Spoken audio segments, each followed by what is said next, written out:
আপনি কি জানেন এক মায়ের ভক্তি কিভাবে মৃত্যুকেও হার মানাতে পারে?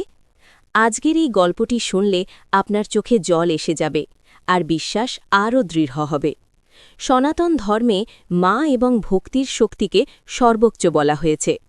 আজ আমি আপনাদের শোনাব এক অসাধারণ পৌরাণিক কাহিনী, যেখানে এক মায়ের ভালোবাসা আর ভক্তি দেবতাদেরও নত হতে বাধ্য করেছিল। অনেককাল আগে এক ছোট্ট গ্রামে বাস করতেন এক দরিদ্র কিন্তু ভক্তিময়ী মা। তার একমাত্র ছেলে ছিল তার জীবনের সব কিছু।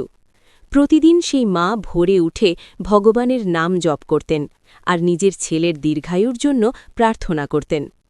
একদিন হঠাৎ তার ছেলে গুরুতর অসুস্থ হয়ে পড়ে। দিন দিন তার অবস্থা আরও খারাপ হতে থাকে। গ্রামের বৈদ্য, কবিরাজ কেউই তাকে বাঁচাতে পারল না। সবাই বলল, এবার হয়তো আর রক্ষা নেই। কিন্তু মা হার মানলেন না। তিনি নির্জনে বসে ভগবানের কাছে কাঁদতে লাগলেন, হে প্রভু, আমার সন্তানের প্রাণটা তুমি নিয়ে নিও না, আমার জীবন নিয়ে নাও।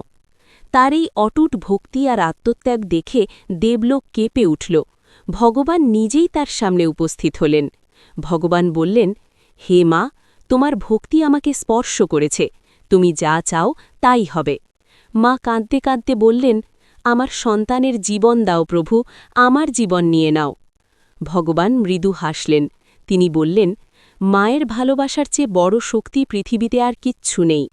তারপর অলৌকিকভাবে সেই ছেলে সুস্থ হয়ে উঠল, আর মা দীর্ঘদিন বেঁচে থেকে ছেলের সুখ দেখলেন।